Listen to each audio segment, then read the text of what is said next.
Assalamualaikum warahmatullahi wabarakatuh. Salam sejahtera untuk kita semua. Perkenalkan, saya Muhammad Rashid Puna, dosen di program studi S1 Farmasi, Fakultas Ilmu Kesehatan, Institut Kesehatan dan Teknologi Geraha Medica Kota Mobagu. Dalam kesempatan ini, izinkan saya untuk menyampaikan pernyataan diri dosen dalam unjuk Tridharma Perguruan Tinggi atau PDD UKT PT dalam bidang pengajaran sebagai salah satu syarat untuk mengikuti sertifikasi dosen pada tahun 2025. Pada kesempatan kali ini, saya akan memaparkan salah satu mata kuliah yang saya ampu, yaitu Pharmacovigilance, dengan kode mata kuliah MKB FRM 459. Metode pembelajaran yang saya terapkan ini mencakup delivery, interaction, dan assessment. Basis pada pembelajaran partisipatif dan beberapa pertemuan membahas studi kasus pharmacovigilance. Pharmacovigilance merupakan mata kuliah pilihan semester 7 dengan bobot 2 SKS. Mata kuliah ini berisi pokok-pokok bahasan yang memberi pengetahuan tentang konsep dasar pharmacovigilance, tipe dan sumber data pharmacovigilance, proses dan aspek regulasi pharmacovigilance, aplikasi pharmacovigilance, dan terakhir sharing praktisi komunikasi keamanan obat. Capaian pembelajaran mata kuliah adalah mahasiswa mampu menjelaskan konsep dasar pharmacovigilance dan mengevaluasi efikasi keamanan dari suatu sediaan farmasi. Adapun capaian pembelajaran lulusan terdiri dari 4 aspek. Yang pertama sikap, yang kedua pengetahuan, yang ketiga keterampilan umum, yang keempat keterampilan khusus. Dari capaian pembelajaran lulusan tersebut, kami turunkan menjadi 4 sub capaian pembelajaran mata kuliah. Yang pertama, mahasiswa mampu menjelaskan konsep dasar pharmacovigilance. Yang kedua, mahasiswa mampu mendeskripsikan faktor yang harus dipertimbangkan dalam pharmacovigilance. Yang ketiga, mahasiswa mampu mengevaluasi penerapan pharmacovigilance pada setting industri dan klinik. Yang keempat, mahasiswa mampu mendeskripsikan peran manfaat big data dalam evaluasi efikasi keamanan dan nilai ekonomis dari suatu sediaan farmasi. Dari 4 sub CPMK dibagi menjadi 16 pertemuan. Untuk menunjang materi pembelajaran yang akan disampaikan, saya menggunakan beberapa literatur, yaitu buku, jurnal-jurnal penelitian, dan beberapa jurnal hasil riset sebagai implementasi hasil penelitian untuk proses pembelajaran. Proses pembelajaran yang dilakukan dengan pendekatan student-centered learning, yaitu proses pembelajaran yang terpusat pada mahasiswa, sehingga dituntut untuk lebih aktif, kreatif, dan inovatif. Pembelajaran berbasis case study diimplementasikan pada mata kuliah ini sehingga diharapkan pemahaman mahasiswa menjadi lebih dalam dan lebih spesifik. Pembelajaran ini terdiri dari 2 tahap. Yang pertama, mahasiswa menyimak materi yang dipresentasikan oleh dosen. Yang kedua, diakhiri dengan evaluasi. Kemudian, basis penilaian yang saya lakukan yakni case method dengan teknik penilaian partisipatif, yaitu keaktifan kemudian pada tahap diskusi dinilai dengan rubrik keaktifan diskusi yang dikombinasikan dengan tes tertulis pada evaluasi. Bobot penilaian pada mata kuliah ini didasarkan atas keaktifan atau aktivitas partisipatif sebesar 60% dan pengetahuan sebesar 40%. Hasil asesmen yang saya lakukan diharapkan mahasiswa dapat mengetahui proses penilaian secara transparan dan objektif. Selanjutnya, saya akan menampilkan rekaman proses pembelajaran pada salah satu topik di mata kuliah Pharmacovigilance. Pada pertemuan pertama yakni konsep dasar regulasi Pharmacovigilance. Selamat menyaksikan. Wassalamualaikum warahmatullahi wabarakatuh. Baik, bismillahirrahmanirrahim. Assalamualaikum warahmatullahi wabarakatuh. Waalaikumsalam warahmatullahi wabarakatuh. Alhamdulillahirrahmanirrahim. Puji syukur kita panjatkan kehadirat Allah Subhanahu wa Ta'ala.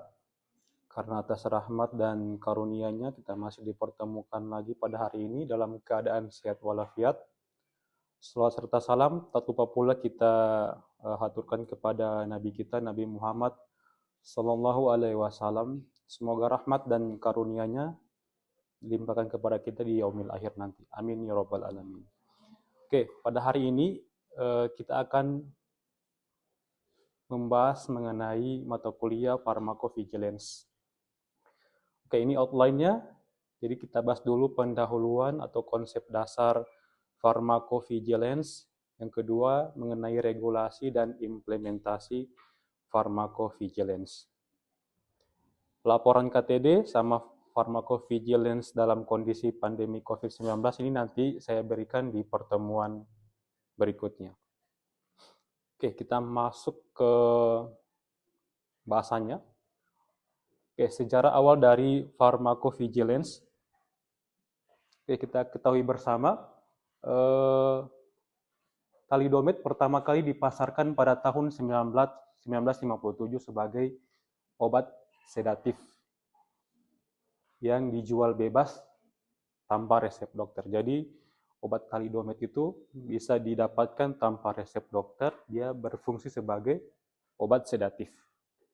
Produsen thalidomid yang bernama Grunenthal di Jerman, dia menyatakan bahwa obat ini aman digunakan untuk mengatasi mual pada ibu hamil. Nah, pada tahun 1961 terdapat 10.000 bayi lahir cacat mengalami pekomelia, gangguan bawaan jantung, malformasi telinga, dan gangguan mata. Nah, sehingga dibutuhkan waktu yang lama, ya kurang lebih membutuhkan waktu 5 tahun. Si dokter Mesbret ini pertama kali mengungkapkan dugaan terkait hubungan konsumsi thalidomid dengan abnormalitas kelahiran bayi.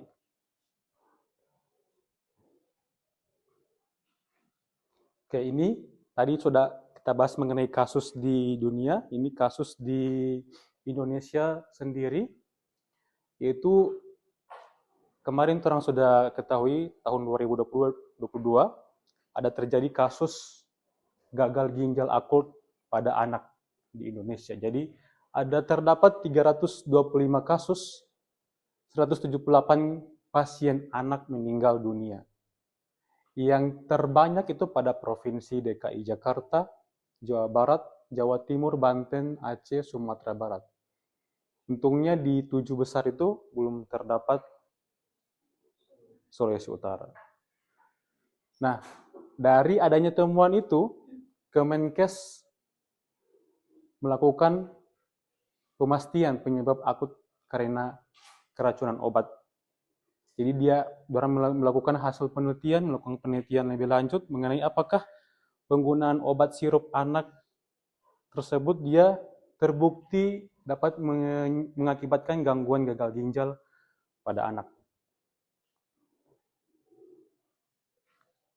Nah, ini orang bisa lihat di gambar ini ada 5 obat sirup dengan kandungan etilen glikol yang melebihi batas ambang. Kenapa di dalam formula atau dalam serian tersebut mengandung bahan cemaran? Karena dia melebihi batas aman yang dapat menyebabkan gangguan, ya, kerusakan ginjal pada anak. Ini saya tidak bisa sebutkan mereknya, kalian bisa lihat saja ada ini, ada 5 jenis sediaan sirup anak yang sudah ditarik oleh BPOM yang tidak boleh digunakan lagi oleh masyarakat. Nah, inilah pentingnya pharmacovigilance menjadi aktivitas penting untuk memantau terjadinya efek samping dari penggunaan obat yang sudah diedarkan ke masyarakat. Jadi memantau terjadinya efek samping yang kita tidak inginkan.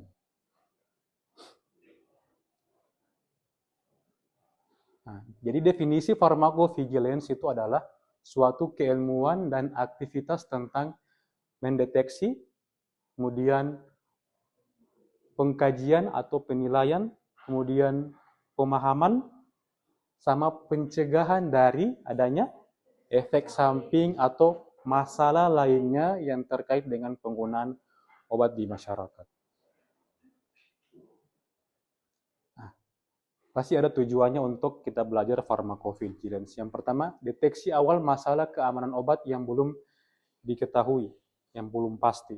Yang kedua, deteksi peningkatan frekuensi kejadian efek samping.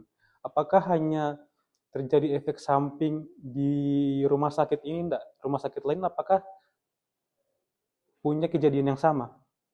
Nah, itu dideteksi peningkatan frekuensi kejadian efek samping di beberapa vaskes. Kemudian mengidentifikasi faktor resiko. Kemudian selanjutnya mengkuantifikasi resikonya, dikuantifikasi. Kemudian mengkomunikasikan informasi keamanannya. Jadi mengkomunikasikan informasi keamanan ini artinya bisa orang teruskan ke BPOM, oh ternyata obat ini ada mengalami efek samping yang tidak diinginkan, misalkan gangguan fungsi ginjal tadi. Kemudian yang terakhir adalah pencegahan terjadinya resiko keamanan obat. Oke, ini mengapa diperlukan pharmacovigilance? Karena ada keterbatasan informasi keamanan pada fase uji klinik. Jadi ada dua tuh, uji praklinik sama uji klinik. Uji klinik ke manusia. Oke. Karena ada keterbatasan informasi keamanan pada uji klinik. Kenapa? Karena populasinya homogen.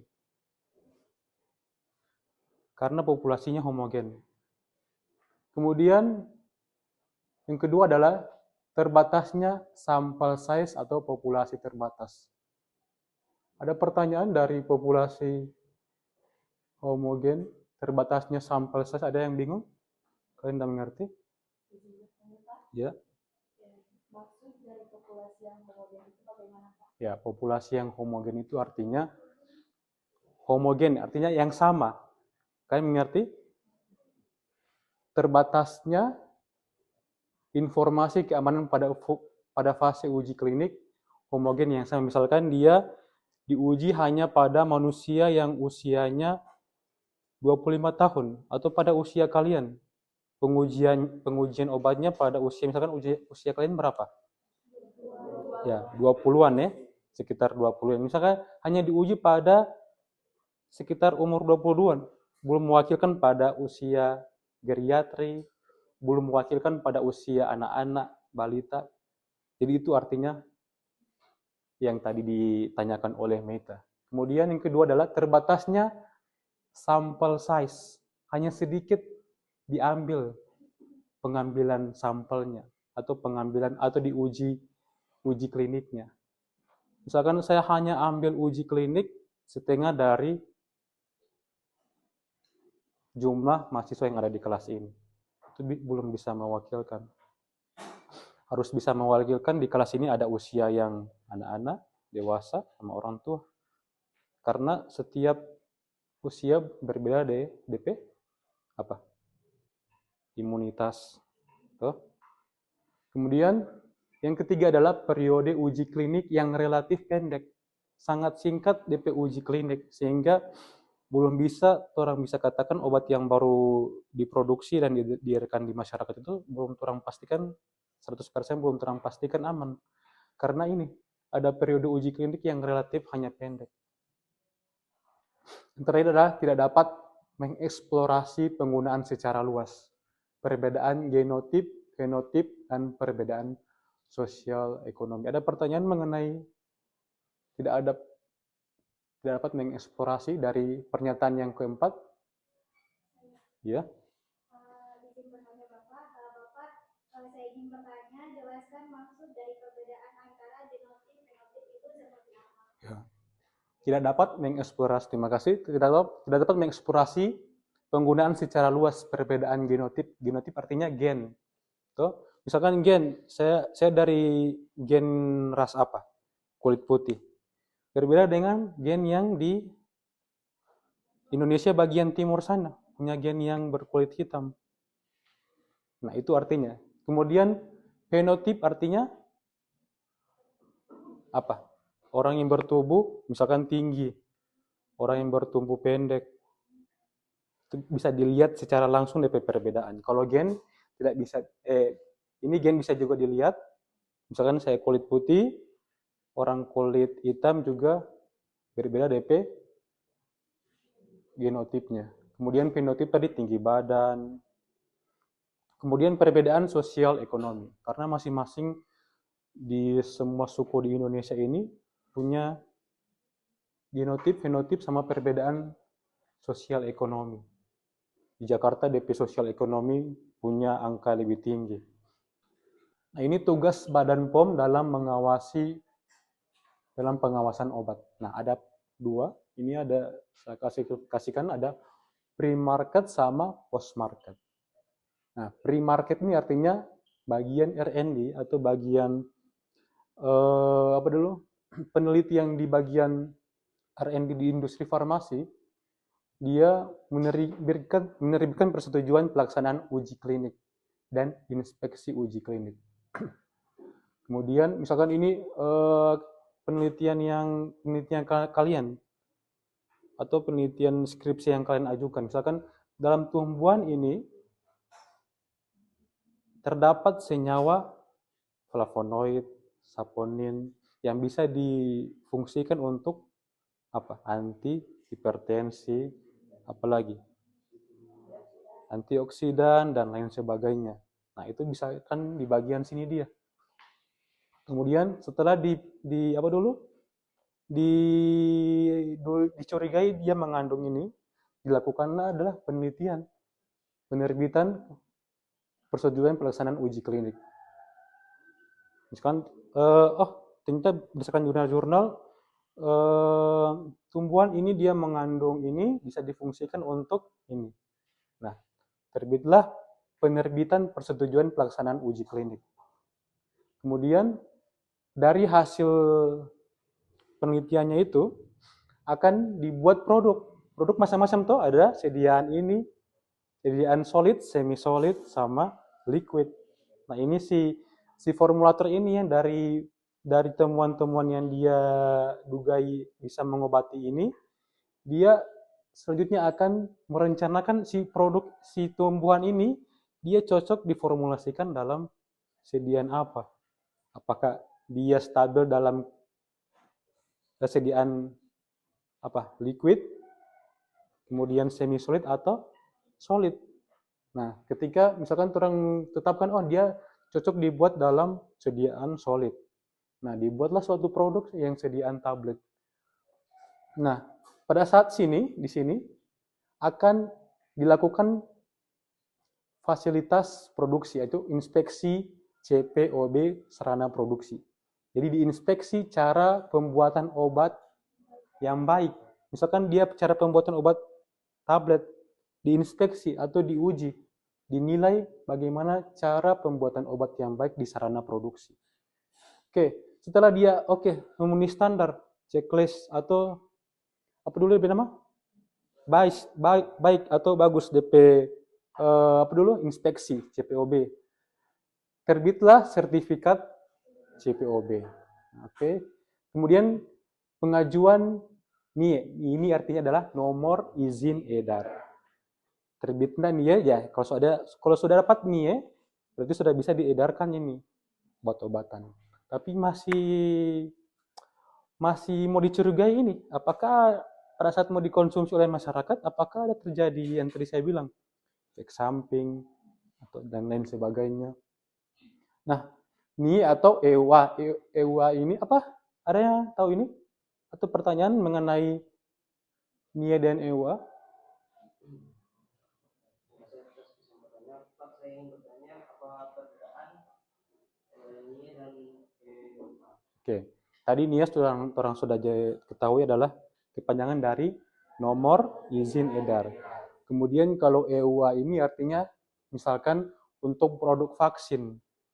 Misalkan pada kasus kemarin atau pada tahun 2021 kemarin atau 2020 ada namanya coronavirus.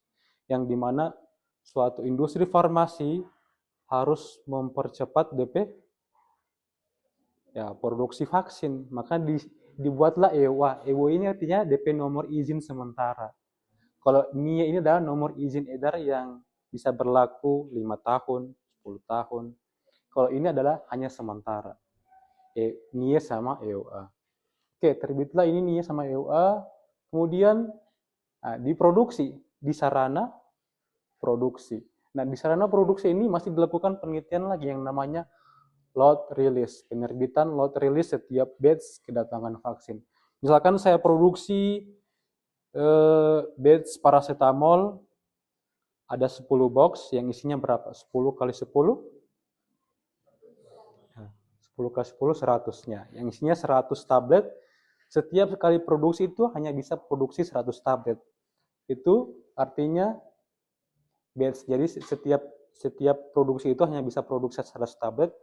Diambil satu sampel, diuji per batch-nya. Misalkan saya produksi 100 batch ini, dari pengujian itu saya ambil satu sampel, apakah DP stabil itu, obat itu aman atau tidak? Ada kerapuan atau tidak? Kalau misalkan dia dibuat dalam sediaan tablet, ada kerusakan tablet itu ada cracking, laminating tuh, pecahnya tablet, terbentuknya tablet menjadi 2 lapisan. Nah, ini pada saat lot release. Ini untuk penerbitan lot release setiap batch atau kedatangan vaksin. Ini hanya untuk vaksin saja. Vaksin untuk dilakukan lot release. Kalau misalkan sediaan tablet atau sebagainya diproduksi, kemudian setelah diproduksi akan dilakukan inspeksi sarana produksi, pengawasan penerapan cara distribusi, ini setelah diproduksi akan didistribusikan kan?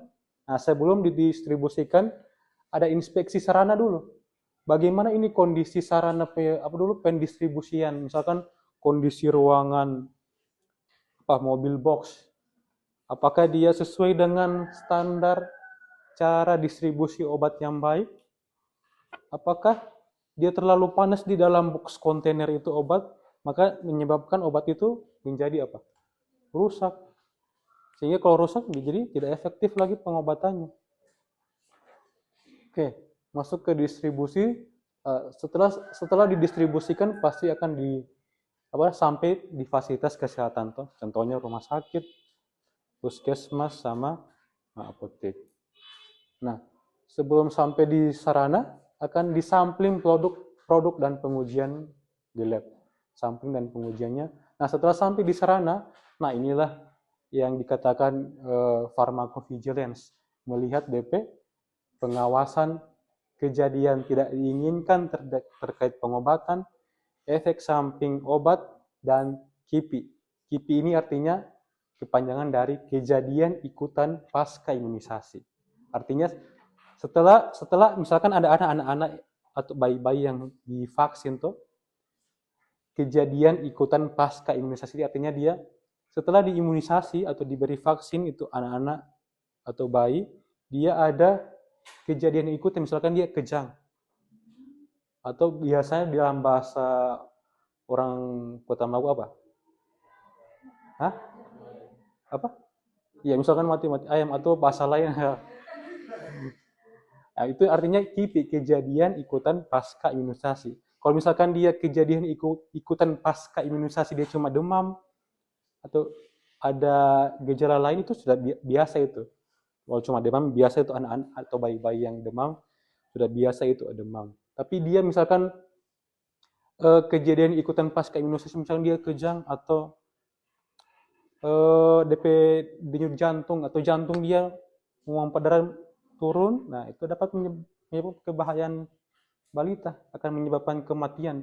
Nah itu pentingnya ilmu pharmacovigilance, melihat pengawasan kejadian tidak diinginkan terkait pengobatan, efek samping penggunaan obat di masyarakat, dan KIPI, kejadian ikutan pasca imunisasi. Ini regulasi farmakovigilance bagi tenaga kesehatan. Regulasi bagi tenaga kesehatan yang pertama, Permenkes nomor 72 tahun 2016 tentang standar pelayanan kefarmasian di rumah sakit. Permenkes nomor 73 tahun 2016 tentang standar pelayanan kefarmasian di apotik. Kemudian Permenkes nomor 26 tahun 2020 tentang standar pelayanan kefarmasian di puskesmas. Yang terakhir ada Permenkes nomor 11 tahun 2017 tentang keselamatan pasien di rumah sakit. Ini standar pelayanan kefarmasian adalah standar pelayanan kefarmasian di rumah sakit, apotek termasuk pelayanan kefarmasian yang berpusat kepada MESO, monitoring efek samping obat.